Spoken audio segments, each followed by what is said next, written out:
start recording now, so please know everybody.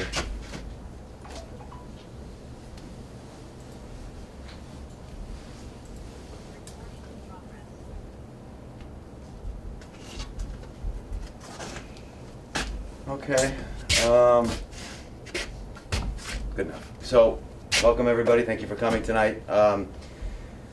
We've got a, what was listed as a joint select board meeting and joint town center committee meeting tonight. The reason we did that is we weren't sure whether we were gonna have a quorum for either of them, so we wanted to make sure that we had that in place. We don't. We have 3 members of the town center committee here, which doesn't constitute a quorum out of the 8 of us, and we don't have, I think I'm the only member of the select board here, so we don't have a quorum. So in case anyone's confused who was coming onto the website, which I'm hoping everybody can hear me, which we did check the audio before, I think they can, that's why it's listed at that. But really what we have here is, was also listed as an informational meeting. So on the town center project specifically. We did one of these month and a half ago. David, do you know the date on that? 9th.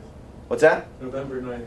Okay, so a couple months ago now, we did a couple months ago, and the reason we did that is some correspondence had gone out regarding right-of-ways to all of the abutters or property owners or interested parties or whatever you want to call them that would be affected by this project. And we received a lot of questions, and so the best way to deal with those questions was to have an informational meeting. We had pretty good attendance.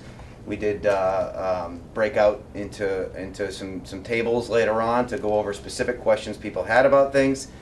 And you know, we were sort of on our way with the right-of-way process, which is part of the is really the last step for the town to be able to get to a point where an already approved project from Mass DOT will allow it to go out to bid and then ultimately go to construction. So what happened was, unfortunately, after we sent all of our correspondence out prior to our last public information meeting, and Lori Aho and John Shikes from TEC, the Engineering Corporation, is that right? The Engineering Corp? Yes. Yep. Okay. Are here tonight. They were here last time as well, but they'll go into some detail. But basically the information that we sent out in our original correspondence package changed like a week after by Mass DOT. And it has to do with some specifics on property ownership and sign-offs on the right-of-way and whatnot. And it's confusing, and we had to send additional correspondence out. So a big reason why we're doing this again is to explain that, whether to people in the room, whether to people listening in, or who are watching this on video, so they can understand a little bit more why and what we need. So I'll just sort of be blunt in the fact that we are under the gun. And what I mean is there are approximately 50 properties that we need to receive donations or direction on how we're going to be acquiring the right-of-way, temporary right-of-ways for the actual work. And we still need a lot of help. So we're trying to get the word out the best we can to provide at least information on contacts for us to be able to answer questions on what information we need to give to be able to get to the point where we can get the sign-offs from these properties. And some of that will be due tonight. David, how many do we have to date, would you say? 8. So we have 8. And does that include the town of Hubbardston's properties? No. So there are a number of town of Hubbardston properties within that 50. We're pretty sure we'll sign off, and if it's me, I will, I promise. So we have, we'll call it a quarter, call it some amount that we're there, but we have some work to do when it's relative to that. And another piece of this is we've recently awarded is that correct? We've awarded, yes.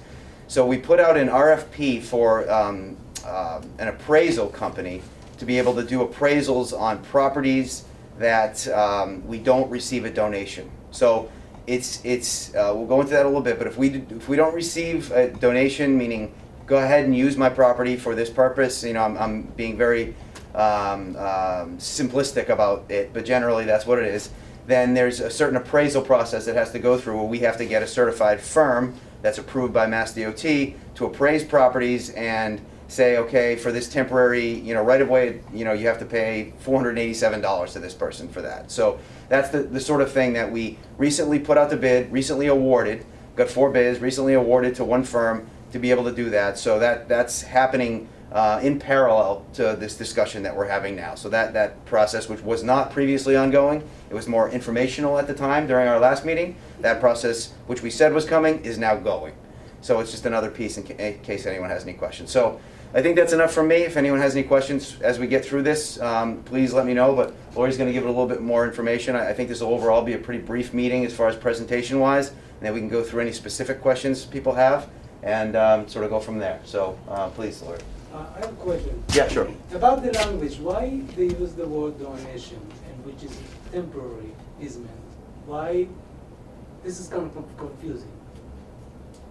Yeah, so by right, by federal law, you're entitled for either temporary or permanent easement to be compensated monetarily by the town.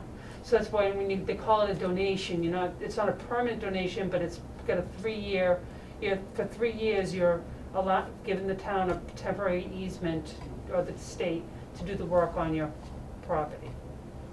I just think this the word. Yeah. I mean, I'm not native speaker, but it's kind of misleading. I think. Yeah. I don't know. I don't know if the It's just the federal. It's just not really. It's confusing. I think. Yeah, even though it's temporary in nature, there you have the state legal right to compensation even for that temporary easement. And obviously, the hope is for the fluidity of the job and monetarily is that most people will donate that temporary easement because it is temporary in nature. But even whether it's temporary or permanent, they still seek donations because you do have a right to an appraisal if you refuse to donate them, even the temporary ones as well. Okay. I mean, I understand the whole concept, but I think it's kind of confusing using this word donation for. All right, well, it's not our fault. It's called a certificate of donation that they provided to us along with 40 other documents that we're trying to figure Right, but maybe this is out. what caused some other people kind of confusing, Yeah. like, what is it? Just confusing. Yeah, so, I mean, one thing we, I don't know. yeah, Temporary easement, but I mean, it's donation, so you donate it, and then you get. yeah, no, it is. I mean, that's really what it is. Yeah, and they do expire after 3 years, but if you choose not to donate it, you still have the right to be compensated, even if it's temporary in nature, both temporary and permanent. Mm-hmm. One thing I tried, just one other thing, Laura, before you get into it. One other thing we tried to talk about last time was, as much as we want everybody to be behind this project, as pretty much everybody has since we began the committee in September of 2015, we're going on to our 7th year now with this, and all the different fundings the town has put forth, we haven't heard any dissension, really none, throughout the course of this project. So, saying that, as much as we want everybody to just say, please take our property, use our property, overall, we need to get a decision, because we need the project to happen. And so we're at the point now where we've got a few months to be able to get to a point where we've hit a deadline that Mass DOT has set, where we have all of our answers, whether they're donations or whether they're appraisals with payments or whatever they're going to be within that time frame, so that they can check that box, which we've checked environmental checklists, we've all sorts of other ones that we've gotten to. This is really the last remaining one, to be able to get to the point where they can go to the next step and say, yep, Hubbardston's ready, put it out to bid. So overall, and we tried to say this last time too, we care, but we don't care. Like, we're not in this to try to fool any, I know you guys don't think that. I'm not pointing to anyone in the room that you guys think we're trying to scheme our way into it. That's not the point. The point is, there is this process which is very difficult on a densely populated town center project versus a road that goes in with 7 houses on it, and we just need to get there. So that's what we're here tonight for. So anyway, okay, I'll stop. No. Let me see, I'm gonna try to, I don't know. Okay. So can everybody can you hear me through that TV?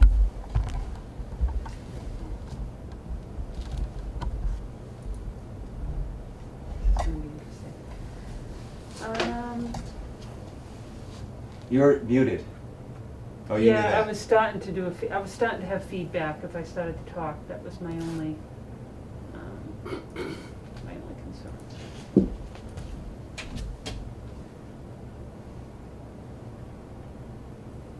Why don't you go ahead and I'm gonna try to mute after you do that. Okay.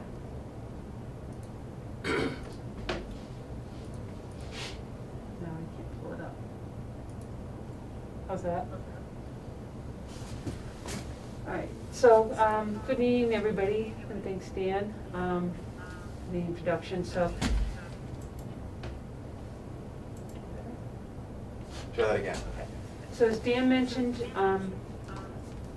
I'll get it. Do you wanna run my laptop and I'll talk up front? Yeah, do you want me to keep you muted? Yeah.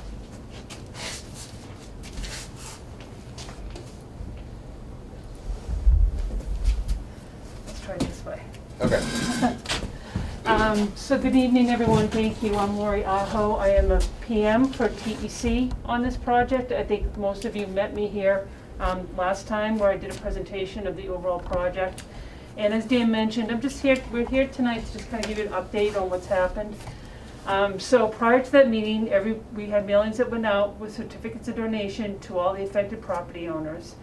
And as everybody mentioned, about 2 weeks after we sent all those mailings out, DOT changed the document. We tried and begged and pleaded to say, can we just use the old document? But unfortunately, because they follow federal requirements and the project's receiving federal funds, we have to follow Mass DOT's, requirements in order to get funding.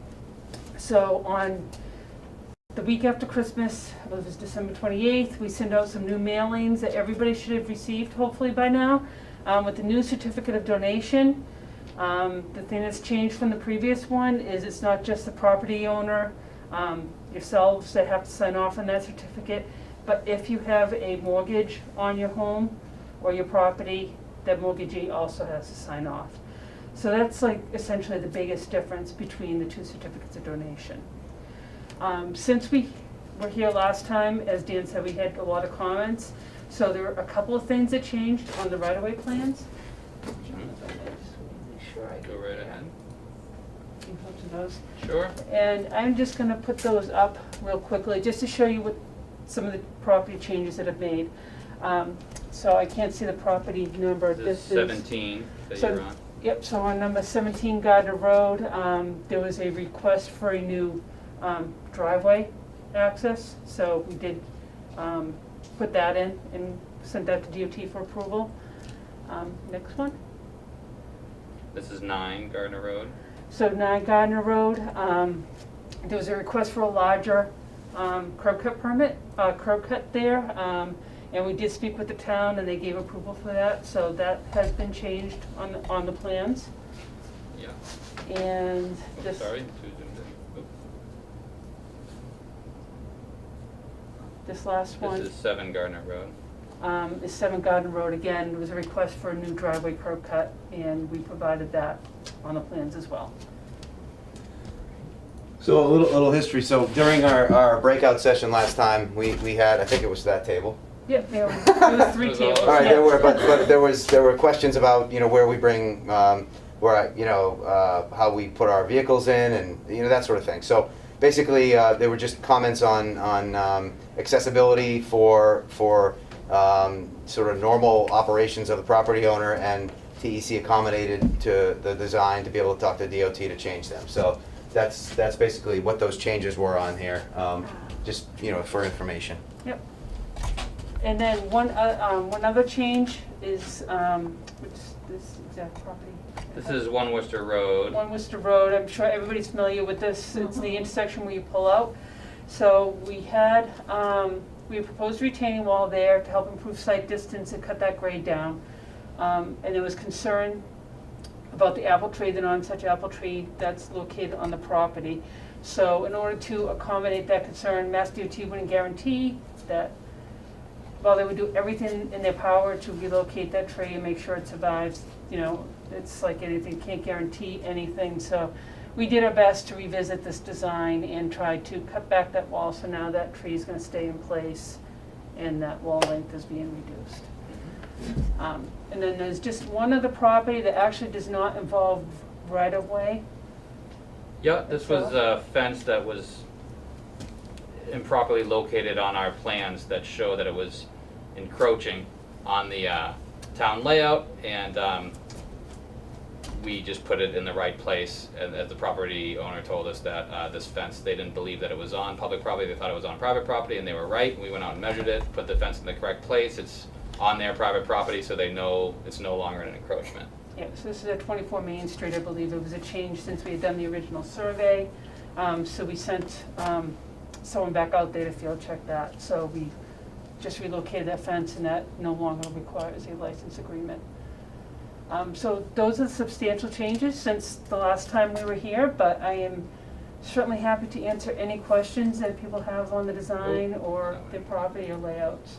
So a question, Lori, so Yep. these, you said they were sent to Mass DOT, what's the status, I guess, for us? The status is we sent some revised right-of-way plans to DOT.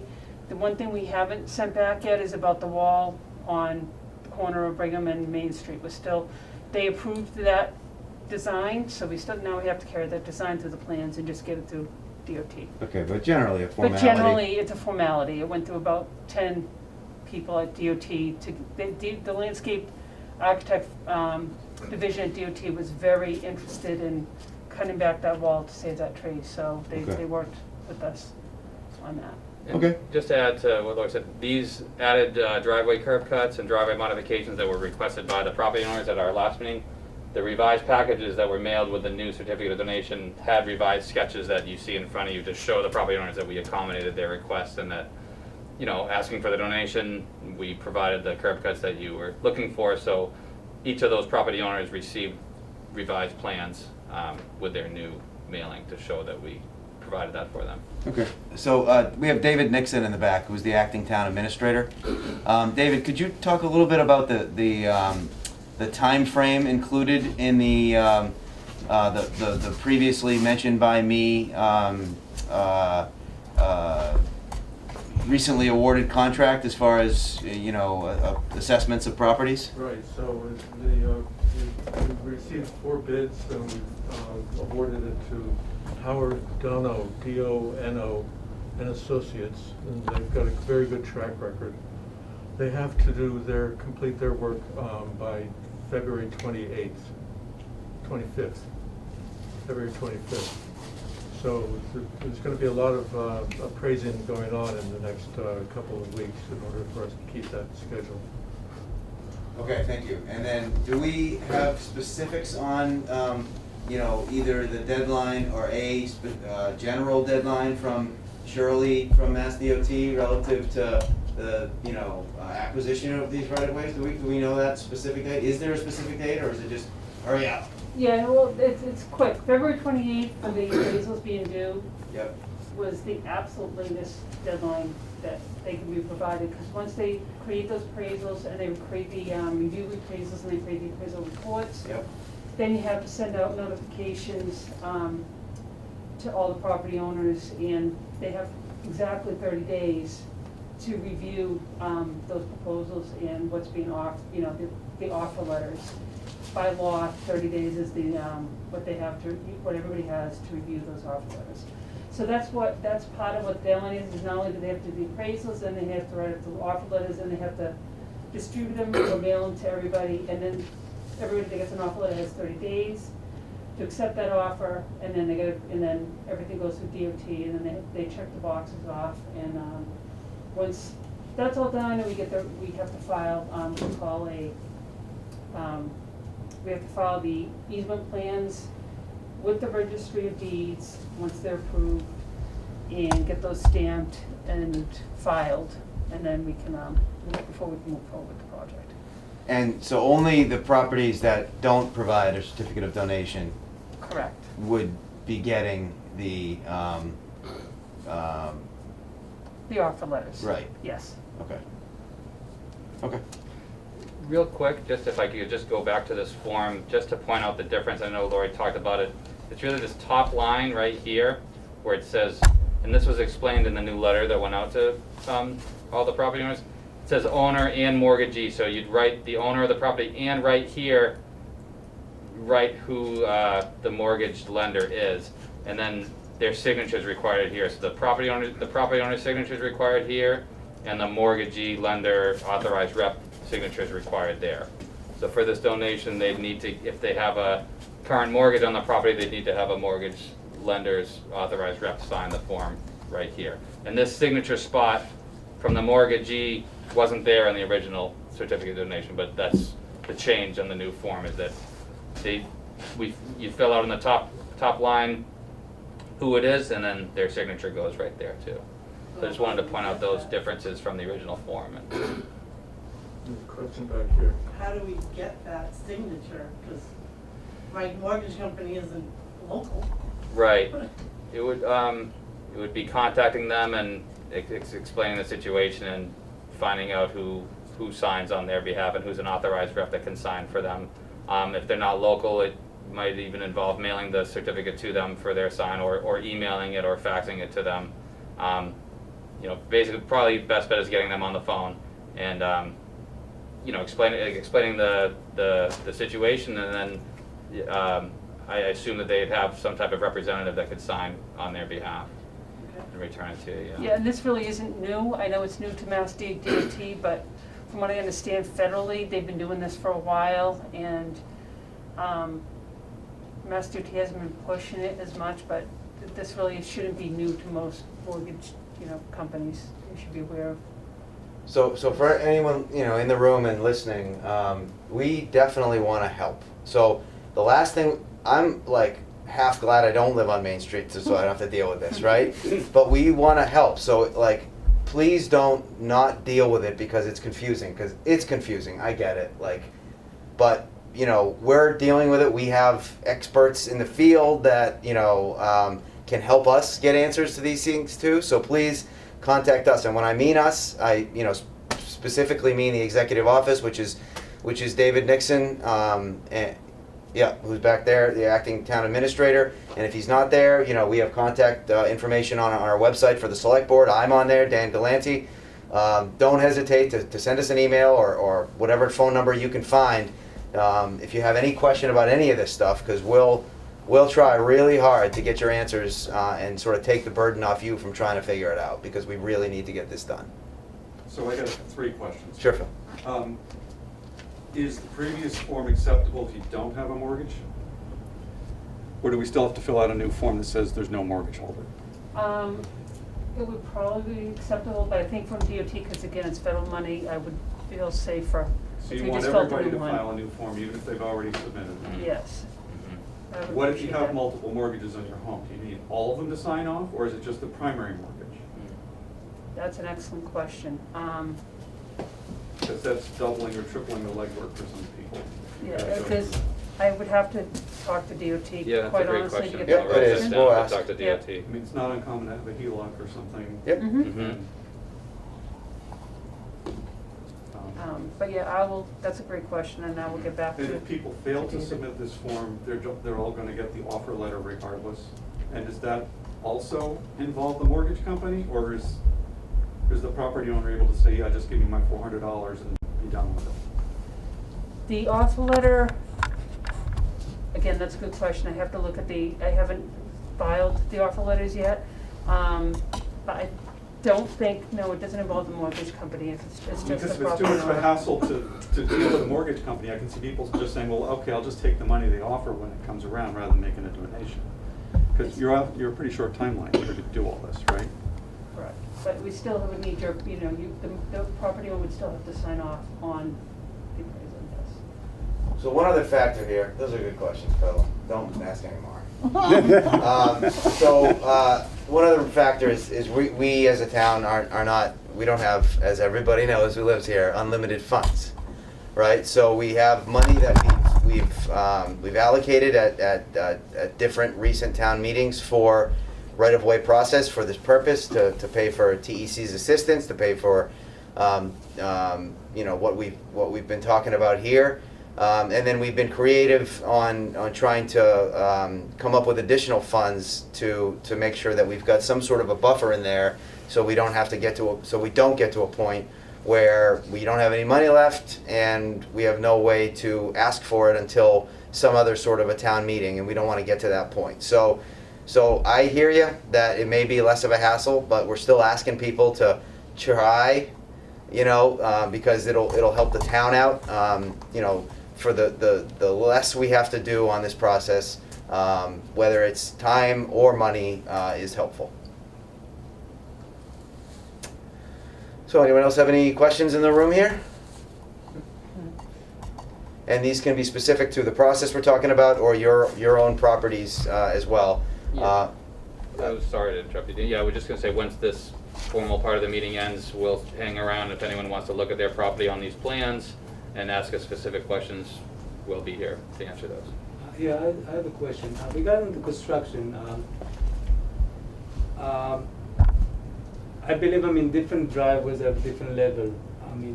The construction you just do, the construction of the sidewalk and the road is gonna be one level, and then the existing driveway, is it gonna be, you're not gonna adjust the height to the existing, right? Or, like for example, I have a gravel driveway, and I'm planning in the future to pave it, put bricks, whatever, it be higher. Mm-hmm. So, do you just construct the road and then the drive will be adjusted to the height, I believe?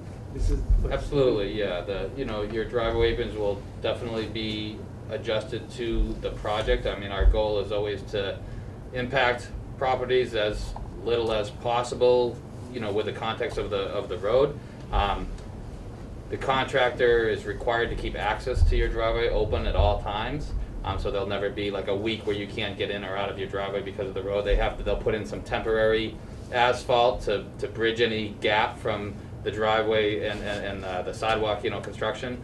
But your driveway will blend into the project when all is said and done.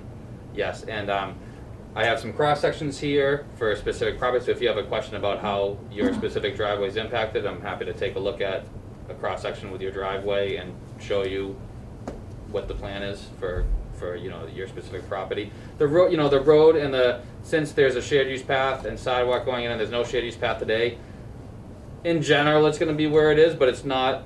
The height could vary a bit, to accommodate the new cross section of the road. So there are situations where it might be a little higher or a little lower than it is today, and it's case by case depending on where you are in the project and how it fits in with the proposed. But we always strive to minimize impacts as much as possible. That's one of our goals as we put in a new cross section into a roadway. But like I said, I have cross sections there too, so I'm happy to look at your property with you, and you can specifically see how your driveway is going to be impacted by the project.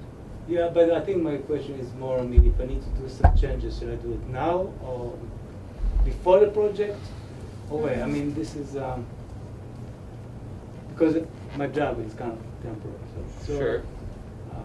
That's a good question. First, I need to pay the college tuition, then I will I was gonna say, how many years have you been saying you're gonna pave your driveway first? I didn't Let's say- start there. I didn't say that, but eventually I will do it. People's entire driveways aren't going to be reconstructed as part of the project. It's really going to be the apron that abuts up against the project. So it may be wise not to work on the very end of your driveway that abuts up against the roadway or the sidewalk. But again, all those limits are clearly delineated here in the plans too. So I'm happy to. It's hard to answer it as a general question because every case is different and every property owner is different. But I can show you the limits of the limits of your driveway that will be reconstructed towards the road if you want to see the exact portion that's going to be rebuilt, and you could plan accordingly, based on that if you'd like. So. Hey, can I jump in real quick? So how do they, for a project like this, as far as layout, are all the property extents or affected areas where the limits of grading are going to be, is that all sort of staked out, or is that just up to the contractor? What do you? No, there's a limit of grading line on the plans. Yeah. It's a dash line that shows where embankments or cut slopes will Yeah. tie into the existing ground, so that's all laid out. I know it's hard, and that's why we're here too. These plans. No, but I if you're mean, not- will the contractor be The laying con- them? There's a survey, the contract is required there will be a surveyor that starts out at the beginning of the project who will actually lay everything out and make sure that what's in the contract documents can be physically laid out in the field, Yeah. and they will go ahead and do that before they even. So there'll be a start pretty work. decent amount of time between when that's done and then when the actual work gets performed, so that there'll be some time to be able to, see how things are gonna be affected in real time, right, in properties? So, I mean, I'm just throwing it out there. I mean, it's just something you'll be able to see as far as where they put the stakes to where the extents of the property. I know it's shown on the plans too, but it's different sometimes when people are banging stakes in the ground. You can see where it's actually gonna be, so. Okay. If you got something else on it, this is a good time to say it. I'm just curious how I'm gonna do it. How it's gonna. I don't worry about between. I mean, I guess after it's all constructed, I mean, you still can do a couple inches of asphalt. And it doesn't gonna hurt anything, right? Yeah, I mean, again, like John said, we can look at your driveway specifically and take a look at it.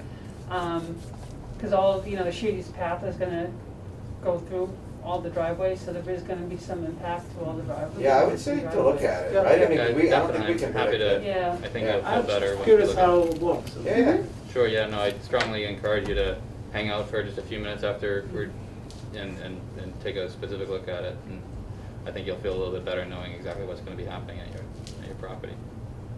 Okay, I didn't see anything on the chat. Does anyone else have in the room have any additional questions?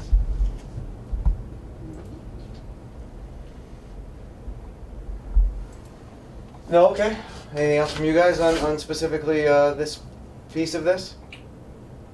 No. No? Okay, all right. Well, thanks for everybody, who attended here and, If you didn't sign in the sign-in form, it would be great if everyone could, just to get a record of the meeting, if there is one out there, just in case you missed it. okay. And we are gonna break out a little bit for a few minutes to see if anyone has any questions here, on their property or anything else. But just to soapbox it one more time, whatever you decide to do, just do something. So, and when I say that, to reiterate again, whether it's a certificate of donation with the signatures required with this new form, which is a pain, I know, please do that. If not, when you receive your offer letter, please do your best to respond to us as quickly as you can. Because it'll help us move the process along to get to ultimately to construction. So thanks again, and we're going to break out into some groups now, if necessary. Thank you. Yes, yes, please, if you haven't looked at the plans and you want to see how your property is being affected, please. I have no property that is affected, I just wanted to see what was being laid out. Sure, the best, these smaller plans here. Dan? These are What right-of-way happens if plans, they these don't big sign ones, the so they offer show everyone's easements on them. If they don't sign the offer That was my letter? next question, but he told me to stop. Yeah, no, I was joking. So, I mean, there is, I don't know all the details to it, but we did talk about that with her name is Shirley from Mass DOT, who's like the right-of-way guru for this. And, there's a process of taking that